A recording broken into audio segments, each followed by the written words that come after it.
Joining us um, for our career panel with our Dean Circle. My name is Dr. Michael Page. We're gonna get started in just a few minutes as we have a few more people coming in from the waiting room. And just to let you know, we are recording today's session, so there's a little prompt that will pop up. So please acknowledge that we are going to be recording this session here for today. We'll get started in just a few moments.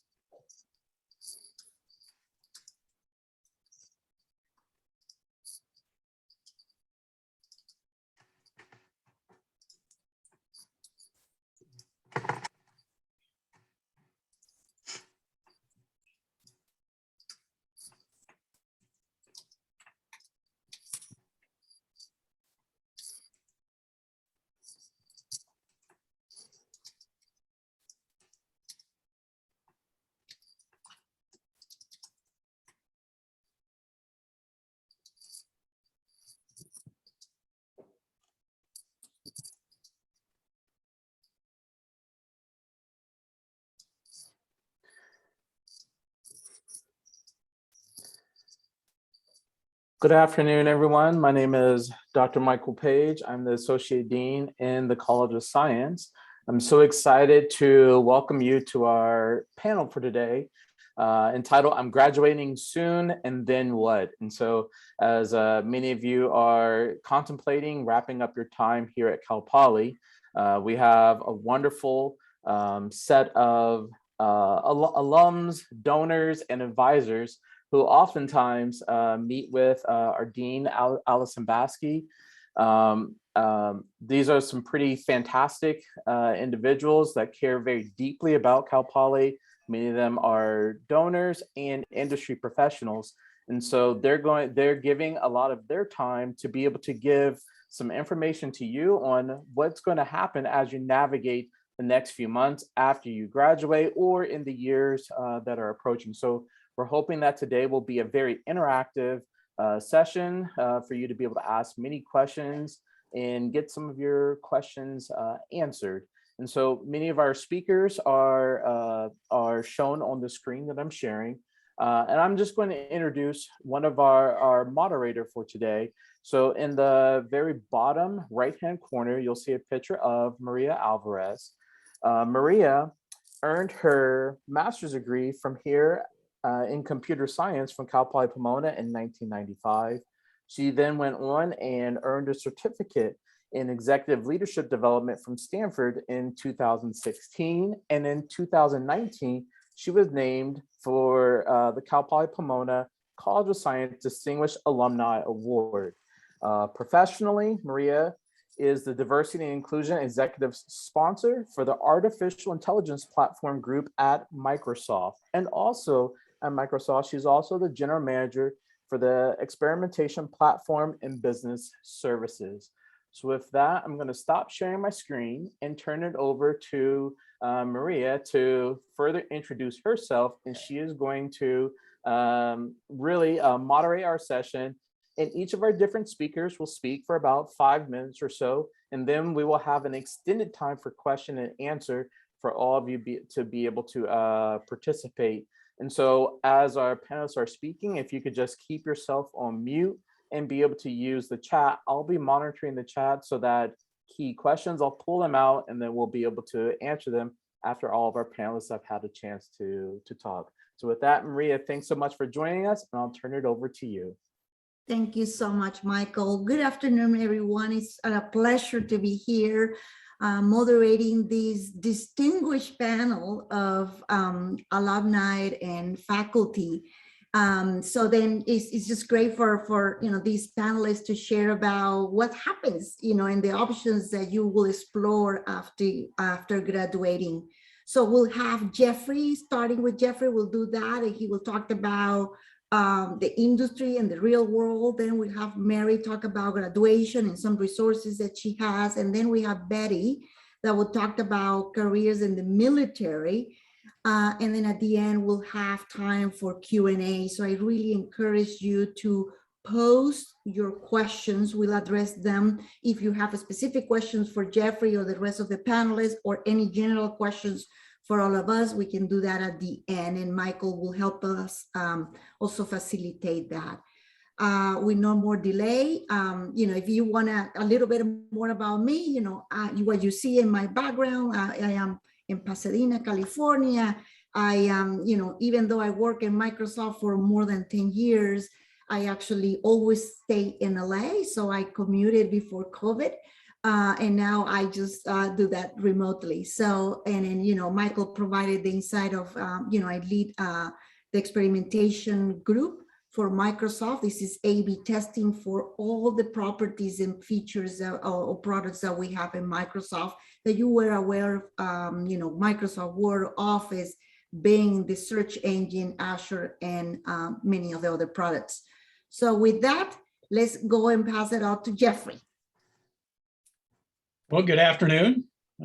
I'm not in San Francisco. I'm actually on the East Coast. I want to grab a screen. I thought I had a Cal Poly one, but I grabbed a California one, and I used to live in the Bay Area, so I think that'll suffice. But it's looking southwest, at least somewhat in the direction of Cal Poly.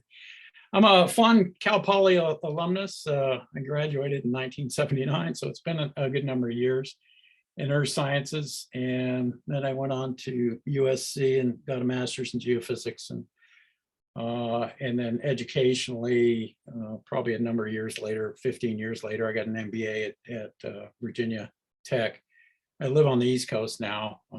I'm outside of Washington, DC, but I was asked to sit on this panel. We were on the council, we were debating what to cover, and I think a lot of you are faced with a junction in your life. What are you going to do? There's a number of opportunities available to you. You could go on to grad school. You can work. You can sit on the beach. There's probably a lot of options open to you, and you're probably running those through your mind as late next spring approaches, and you want to figure out where to land and what to do. And I think with the panel we've assembled, we can at least give you the benefit of our experience. And so in that, I think it's worthwhile think of Oscar Wilde. He said, be yourself, everyone else is taken. And I think that sort of sets a theme. You have to think about what your interests are academically. You probably studied something in particular, and you probably put a lot of thought into what that major was. But there are also a number of other aspects that you think about that enter into it. What are your interests? Do you have interests outside of work? Do you have family? What are your goals overall? Where would you like to be in a few years?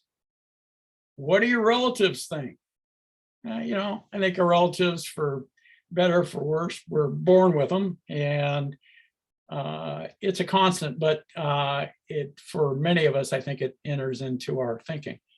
So consider these things. Now, getting down to a practical level of going on to grad school or working in industry, I don't mean to present those as polar opposites. I did a hybrid. I worked full time while I went to grad school.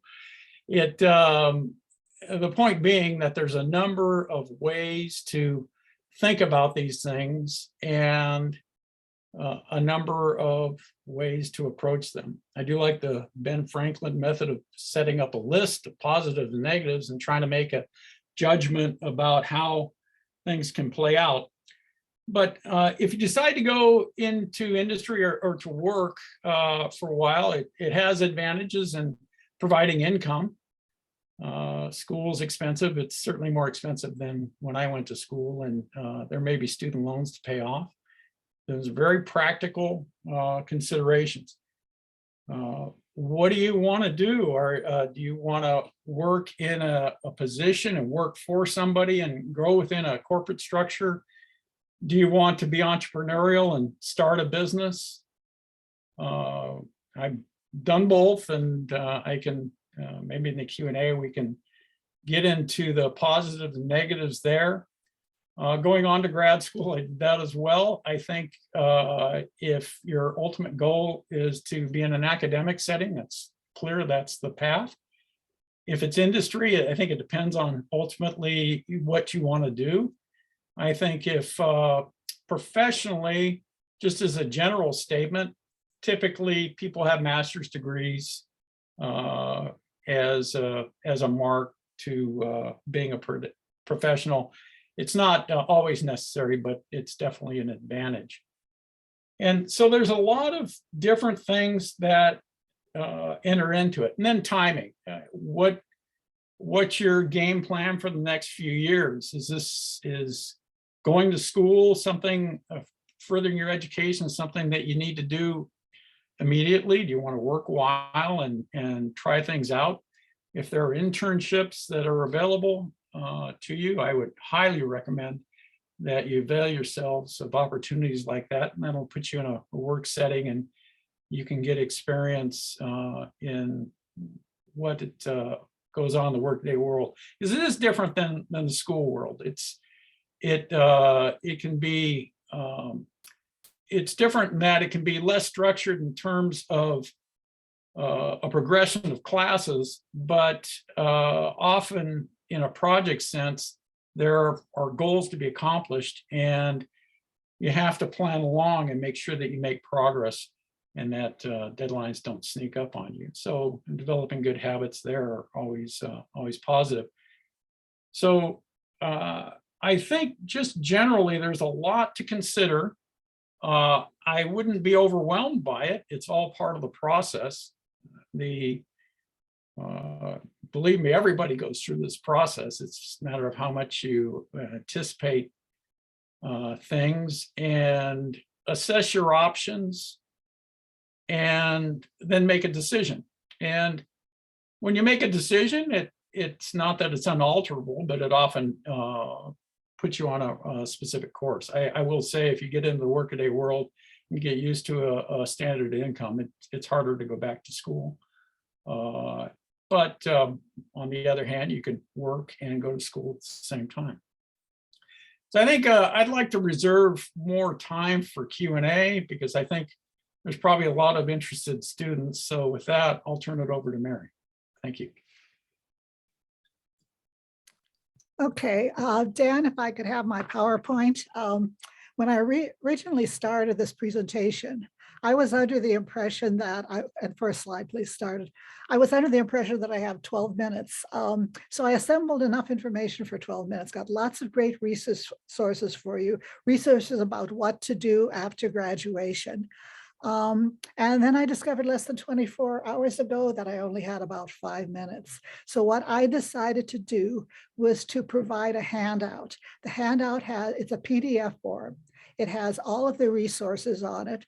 I was able to just click on the PDF and bring up the resource.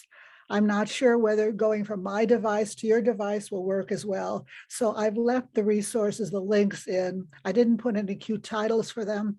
So if you end up having to type something in letter by letter, it will work that way as well. So and the link is in the chat. What? I put the link in the chat. Yeah, the link is in the chat. Thank you, Dan. So what I'm going to be talking about is some resources to decide what to do. And first of all, I wanted to give you some background about myself. Like most of you, or like many of you, I was first generation. So I didn't have people who went before me who could give me advice. During my end of my junior year, beginning of my senior year in college, I was wondering what to do.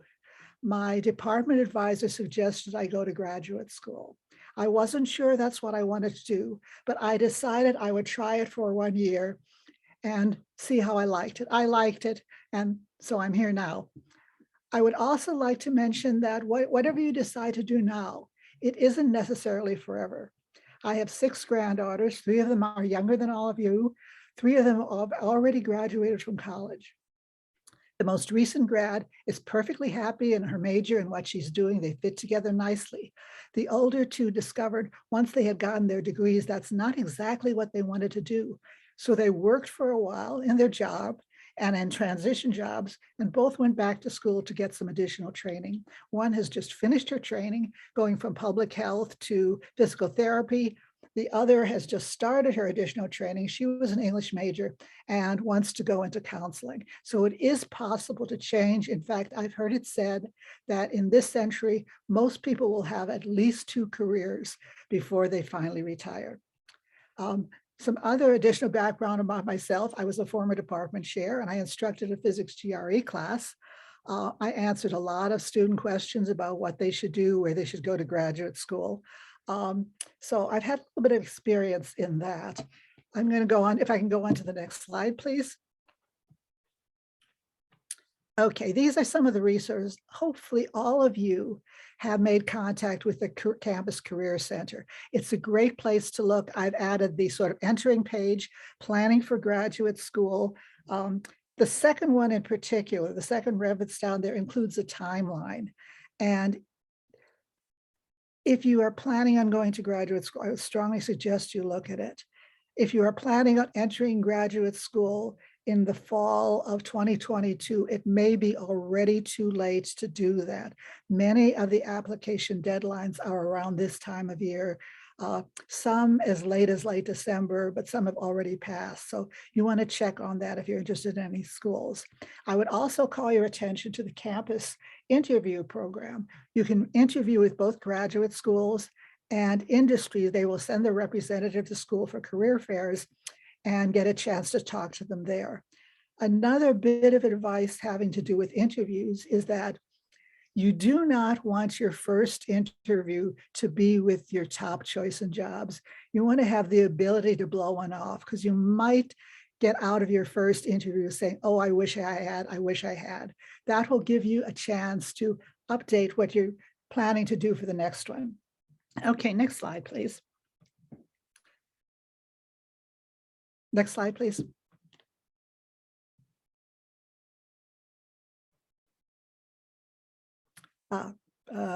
Nope. That's way, yeah, I can't, way too far. Okay, department resources. All of the College of Science departments have student major clubs. They're a good source of teaming together to go and visit a grad school local, or send a group of students at arranged visit to an industry and interview and see what people do there. So I would advise that as a path to discover what you want to do. Also, you might try and get advice from those who've gone before. If you know any recent graduates, you can talk to them, find out what they're doing, find out whether they like it. That will give you a lot of information.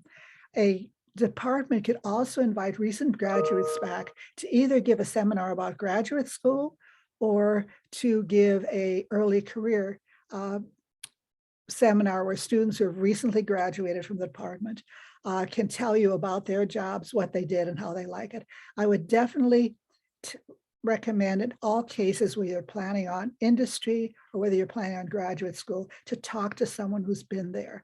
Talk to someone who's been there recently, maybe in the last up to 5 years, to see what things are like there now. Another great way of finding out things to do is to check your department's web pages. Geological Sciences has a particularly excellent student page on careers in geoscience that I would advise all geology majors to look into. Some special department programs are also available out of physics and astronomy. CalBridge, which is actually Cal State University system-wide, is a good source if you happen to be an underrepresented minority student, which in most cases also includes females. Next slide. Okay, other ways to find information about possible jobs or graduate schools to do a general online search. One of the ways to start is to go to the National Professional Organization, for example, ACS, American Chemistry Society for chemistry, or MAA for mathematics, and search their student pages. Most of the organizations do have student pages that describe careers and describe graduate school. Or two other options to do searches are listed below. I've added national to it because if you don't put that in, you sometimes get local clubs at every university in the country, rather than the information that would be more readily available on a national organization. Okay, next page. Yeah, to show how a search might progress, I've taken an example from physics and astronomy. I searched on National Physics Student Organization. I found the Society of Physics Students, SPS. The resources listed there. They have a menu at the top. One of the menu headings is grad school and career resources. You'll find that on other national student organizations as well. It's got about 6 to 8 items on the menu. If you are a physics major, I strongly, strongly recommend Grad School Shopper. I consider it to be the gold standard in finding a grad school. But since most of you are not physics majors, we'll pass by that and go on and talk about some of the other information on the site, which is 90% general, meaning it's 90% of it would work for students in any major. The Grad School Shopper is also associated with a magazine. I said, let's look, but we're going to talk about instead one of the sub-menus under thinking about graduate school is their Mythbusters. And when you look at it, I would like to talk to a couple of myths in general. One of the myths is that you're not going to get paid. When you go for a graduate degrees, most PhD programs will pay you to go to graduate school. You're not going to get rich on it. The last package that I actually heard about was probably about 15 years ago. And the amount of money the entering student was awarded at that time is equal to what somebody would earn on the minimum wage today. So it's not a lot of money, but it will get you a somewhat decent apartment and food and commuting and stuff like that for the grad school packages. They should pay you because they need people to teach their classes and they need people to grade their papers and run their labs for them. Another one of the myths is that you need to come into graduate school with an exact idea of what you're going to do. It's very common, very frequent to change subfields while you are in graduate school. So if you come in and say, I'm going to have to do this in physics, saying you want to work in condensed matter and decide you'd rather work in general relativity, it's possible to change once you get into graduate school. That's another thing to keep in mind. Now, if I can have the last slide, we're getting close to this. If I had one site to recommend to you to find a job or to find information about a job, I would recommend the Career Toolbox, which is also under the grad school and career resources. It's an excellent source because it takes you through step by step what you have to do. You start thinking about getting a job from step one, how to investigate the jobs, all the way down to putting together a resume, writing letters, interviewing. So it's a great resource with lots of different information in it. Okay, I think we are, yes. I wanted to mention, since nobody else is talking about it, what you need to do to teach if you want to teach in the state of California. It's another option besides industry and graduate school teaching, which if you're going to teach high school, you'll need to get a credential, which means probably a year of school. Community college, you'll need a master's degree, 4-year college or university, a PhD, and a postdoc, and often a second postdoc. So that's some of the information there. There are more pages on the handout. We don't have to go there, Dan. There are more pages on the handout that are major specific. They list additional resources for math major, chemistry majors, biology majors. I had trouble with both computer science and kinesiology majors. They do have student clubs. So that would be the way I would go to find out more about those particular fields. Please use the handout. As I say, it should be clickable. Investigate the links that you're interested in. And if you have any questions, my email is just memogge.cpp.edu. And they can be questions in several days after you get a chance to look at everything. One of the other options, in addition to teaching, that was not found in the major part of our discussion, is doing physics in the military. And here to talk about that is Betty Demuse.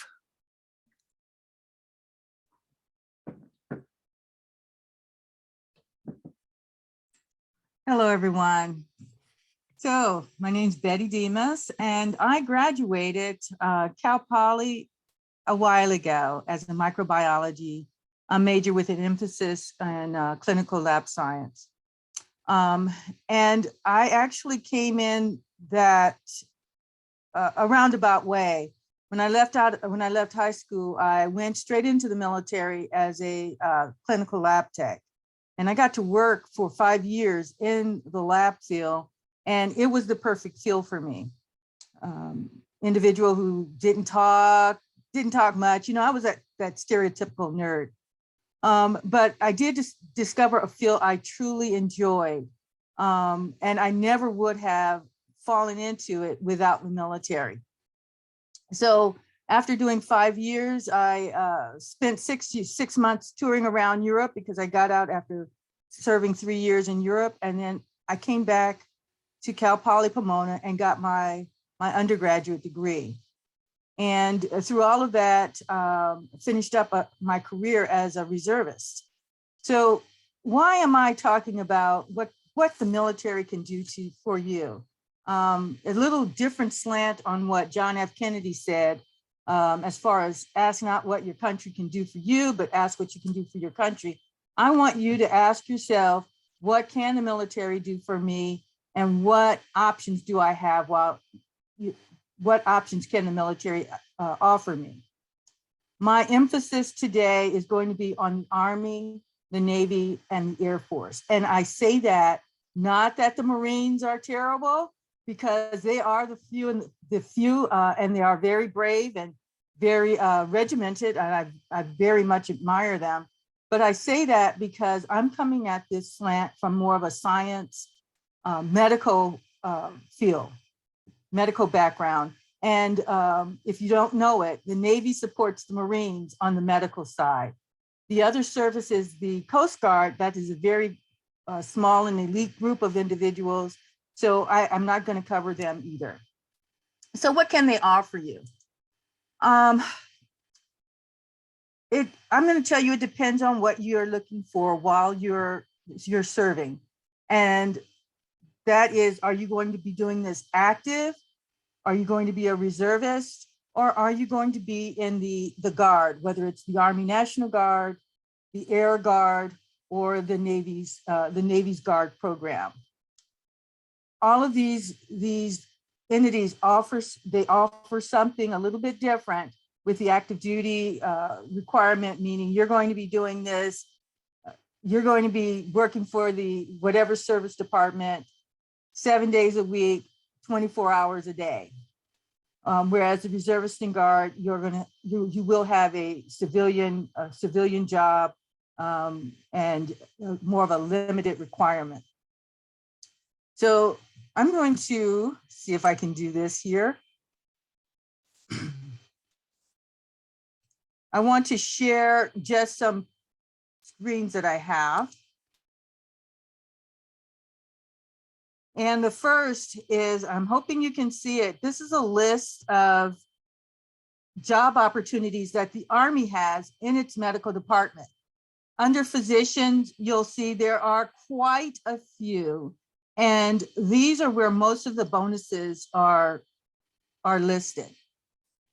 Then on the dentist, the dental programs, everything from general dentistry all the way down to oral facial maxillary surgeons and oral pathologists.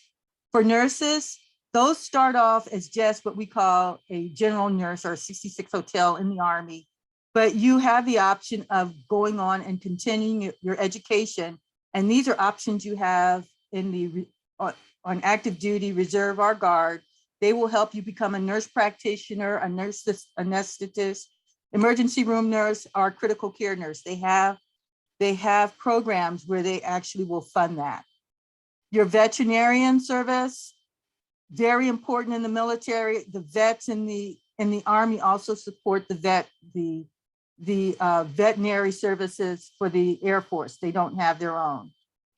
Medical specialty, you can see it's a very small group of individuals, which includes our dietitians and occupational therapists. Medical Service Corps, that is where the lab is actually at. It's under the Medical Service Corps, and it's a unique group of individuals because there's a clinical side, as you can see, pharmacists, optometrists, podiatrists. It also has the administrators, and these are right next to the commander and helping that organization flow fairly well. Our medical records folks are the patient administrators. There's a group called the health service material officer. Those are logisticians. And then another group for those who want to do other things, they're very high level thinkers, is that health service plans, operations, intelligence. Those are our guys. They help get the hospital moving. I finished out my career as a hospital commander, and this was the group that would help me get all my organizations through to trainings, to deployments, through any mission. These are the folks.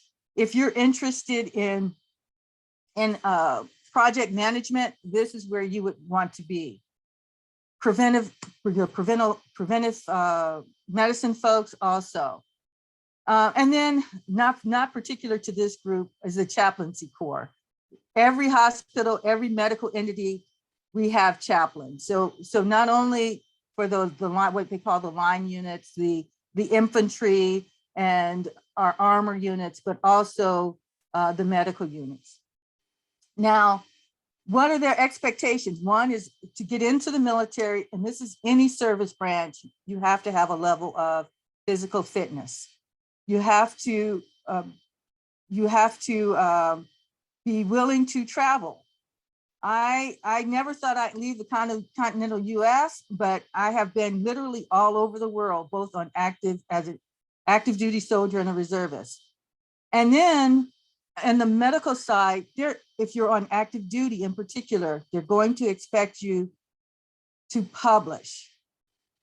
You never thought you'd have to do this, but you're going to be expected to publish papers, do research, anything to make the medical field better. In all the services, you're expected to gain a higher level of education.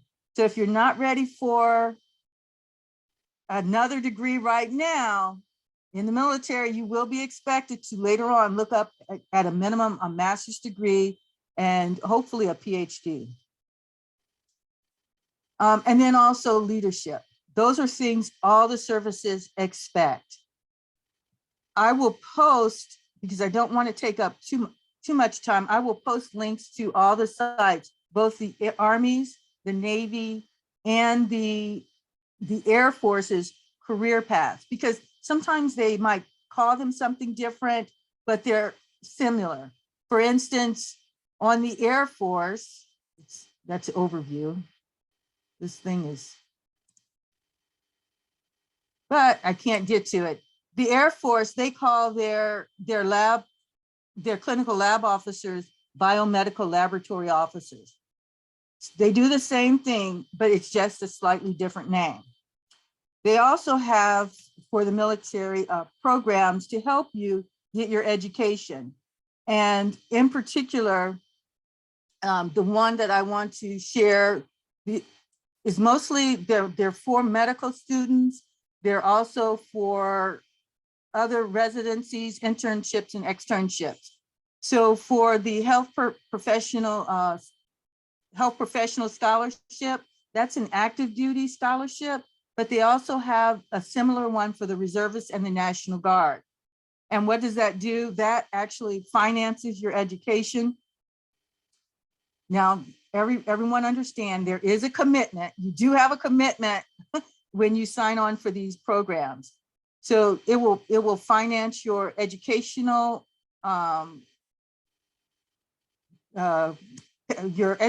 requirements, your tuitions. You will get paid your room and board. You'll also get paid your books and any other stipends. So there's the HSPS, which I've already mentioned. There's a STRAP program, and then there's also bonuses. So once you're in the service and you have your medical degree, or you're a nurse or a nurse anesthetist, a physician's assistant, each of these, depending on the services requirements, their needs, they offer a bonus. I will tell you, as a clinical lab officer with over 30 years of commissioned service, unfortunately, I only had option for one bonus, 3 years. And that was, it was a nice bonus. They can be up to 20 to 25,000 a year in addition to your other pay. I will now, because I don't want to go over, I can talk about this. I'm very passionate. I can talk about the military and what they offer forever and ever, but let me have Maria take over. And if there's any questions, please send them in the chat. Great. Thank you so much, Betty.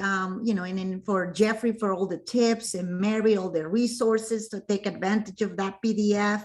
And then Betty, thank you for all the details. Wow, I was learning too, you know, everything that is available in the military. So we are ready to start, you know, Q&A. So I don't know, Michael, if there is any questions in the chat. If we have any, you know, if you have, you can also raise your hand and, you know, and speak your question or post it in the chat. Sure. So we have one that's in the chat, and there's several that are coming in. I'm going to start with one from Kenneth. Do you have any tips on networking and building connections? As an undergraduate student, it can feel scary talking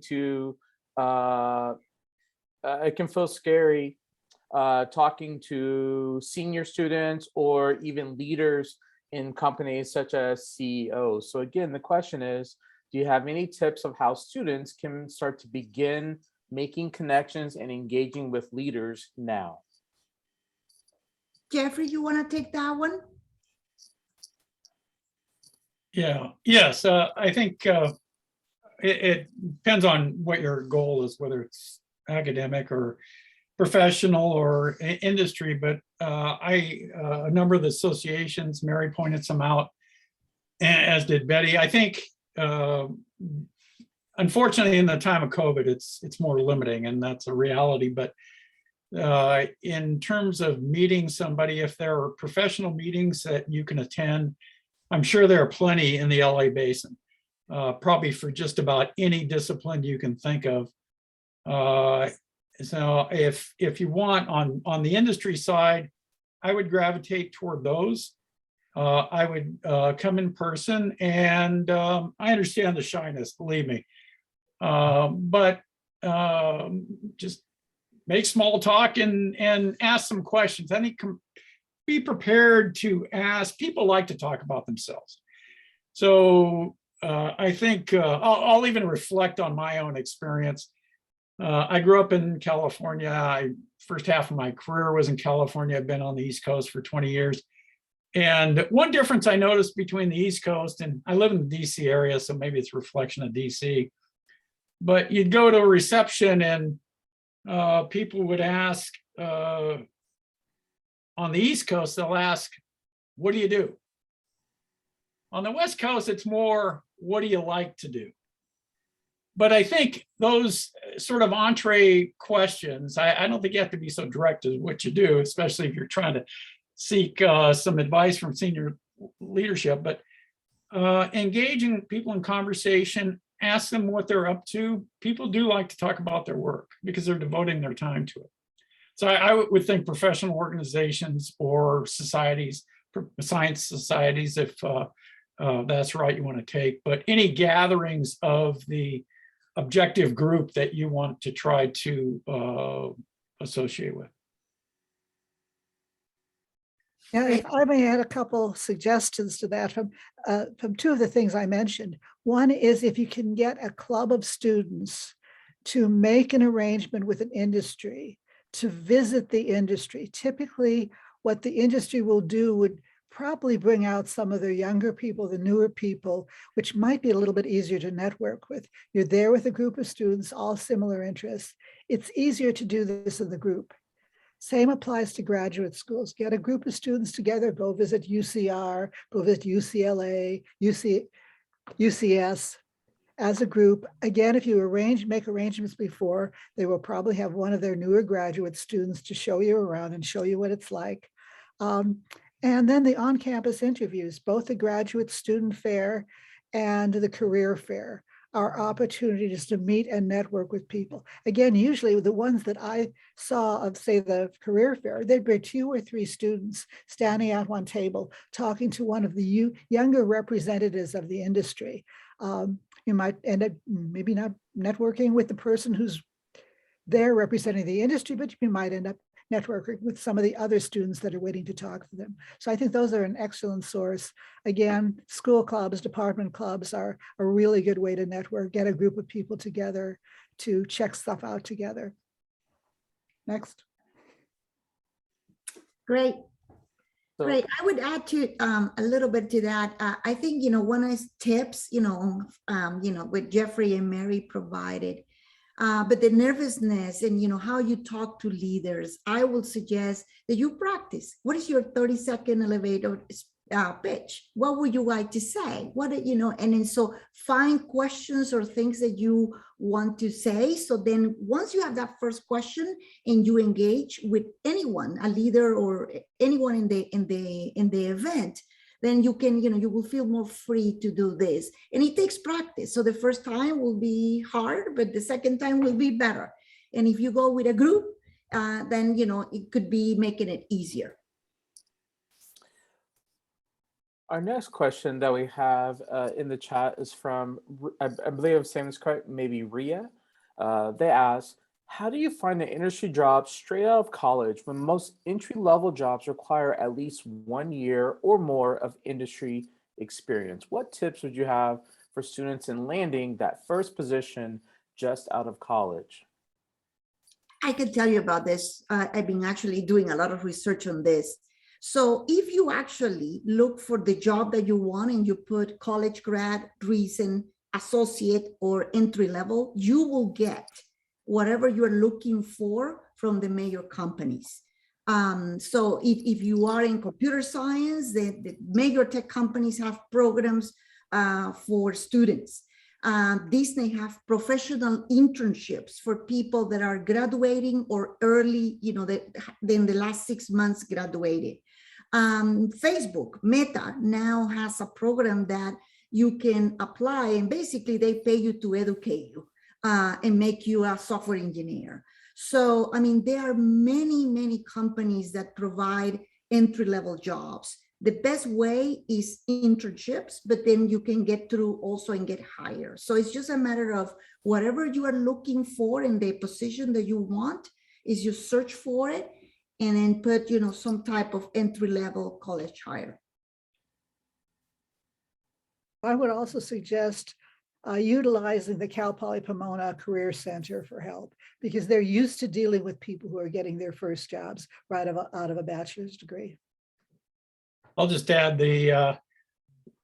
don't believe everything you read in an advertisement. Labor market's tight. We recently hired and I plowed through a lot of resumes and that staff at Cold.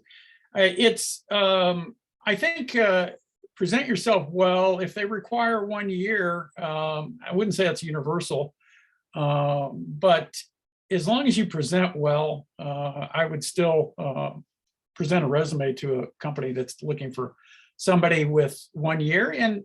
And is there anything in your experience? Did you work going to school? Did you have a retail job? There's jobs that show you have had some responsibility in how you process that and how you added value to the organization. If that comes through in your resume, then I don't see the 1 year as a limitation. I would encourage you not to be discouraged by that. If I could say something on that also, we recently hired several individuals, young clinical lab scientists who did not have the 1 year, but what made them different, what made them stand out is they were very willing to learn, because sometimes you can have someone who has lots of experience, but the willingness to learn, the motivation, the excitement, the passion, it's not there. And then the other thing, just like Jeff was saying, is you may have worked or even managed a store.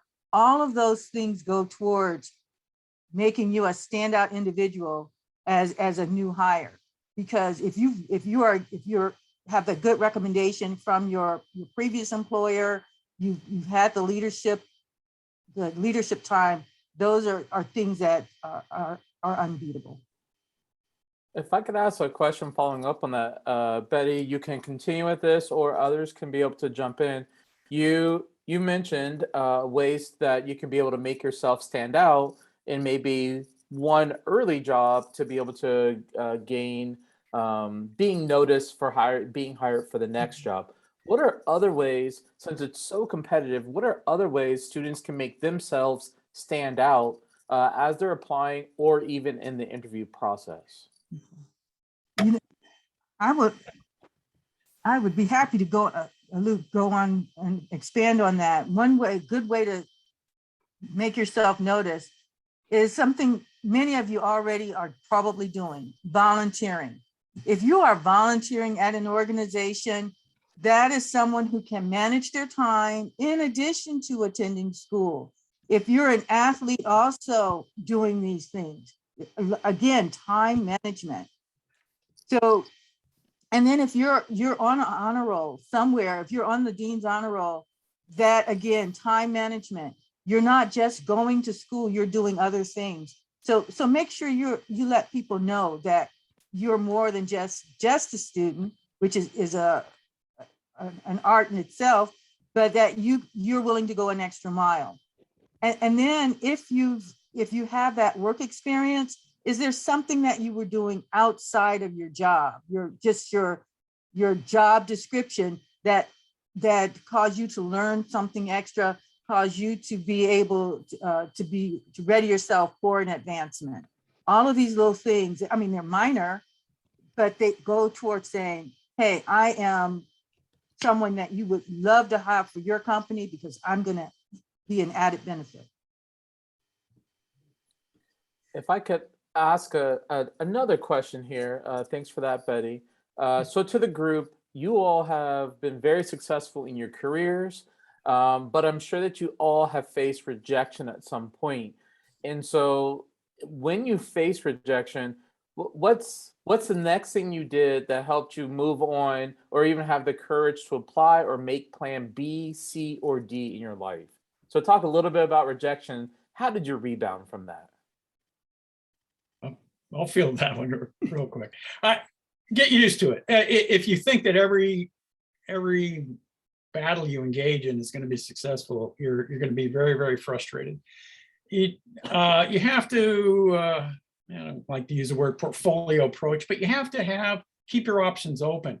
If you get rejected, well, learn from it, figure out if there's something that you could have done differently, learn from it, but move on as quickly as possible and choose the next thing. That's why it's always best to have, I mentioned optionality, have a few options. If I run a consulting firm, if I got hung up on every contract we didn't win, I'd drive myself nuts. Just keep your options open and move on. I'd actually like to say something to the question too. What do you do if you get rejected? Probably something that I should have put in my background is that I was rejected by the first batch of graduate schools I applied to. I reapplied to 3 more, got admitted. But again, you try. And as I was trying to put this in the chat, but maybe I'll just tell everybody about it. Another option you can do is possibly, if it's too late to apply to a PhD granting institution, you might consider picking up a master's degree at one of the Cal State universities. They generally have later deadlines than the PhD schools. It would give you a heads up. It might give you some extra experience, get really good grades that'll look good on a second attempt to go to a PhD granting institution. Wow. I would tell Matthew Tan, don't just cry. Don't spend all your time just crying. Definitely have if you have someone in the faculty or another person in a program, have them look over. If you didn't do it in advance, and I always say do this in advance, for sure, go back and have them look over your application, your letters of recommendation, everything. Have them look that over so that you are well prepared. And then the job experience, whatever it is, You want to make sure that you're that well-rounded and you're a strong applicant later. And definitely look at that as a time to say, well, that didn't work, but what else can I do? Everything, if there's one path that's cut off, there's always another one open. So always look at it that way. And sometimes it's even better than where you would have gone originally. My next question I want to ask is, some of the students who are on the call might not yet be ready to graduate and may not be happy with their major. And so oftentimes I encourage students to think about internships or explore what are 2 or 3 things that they might be able to do as they graduate with their particular major. And so from your experience, what's some advice you have for students to be able to connect in their major in a different way, especially when they're maybe in the introductory classes and still planning for such a big career to come maybe a few years down the road? I'll take a stab at that. I think the 2 thoughts. One is there's something to be said, and Betty brought it up and Mary did too, is completing something, showing that you're proactive. If I get an applicant that is, I feel that they aren't going to graduate because they're dawdling in what they're doing, that's a different case than if they might be dissatisfied with their major. I think Cal Poly is a great university. I think it's head and shoulders over others. It's a polytechnic organization. And I guess I've gravitated toward them in my educational career, but I've had discussions with Allison about this, but you come from a university that's it gives you great grounding in thinking, especially if you're in STEM, the ability to analyze things. It's almost irrespective of your major. I think you can always, I look for applicants who are well-rounded, and at least for the work we do in energy and analysis, is they're well-grounded and can think. I'm more agnostic as to what their major has been. It's their ability to apply themselves and generalize. But you can't apply yourself and generalize if you haven't met the challenge of completing a degree and shown that you can make that mark.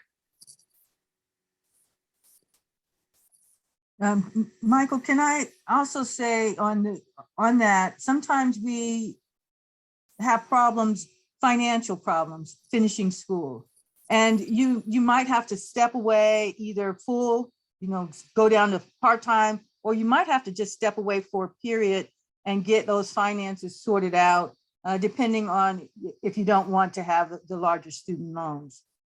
And that's a great time to look at that industry and maybe have step down to a job that just requires an associate's degree or something else, so you can find out more about the field and whether you really like to do it. That's one way to gain that experience also, and to network.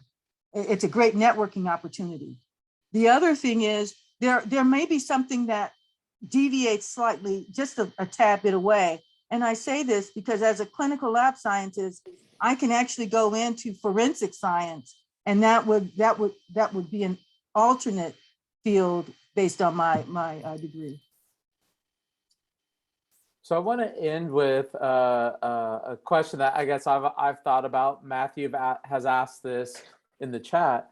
What would be your advice as current industry professionals around students looking at this current job market who have to job hop or hop around to several jobs in a short period of time?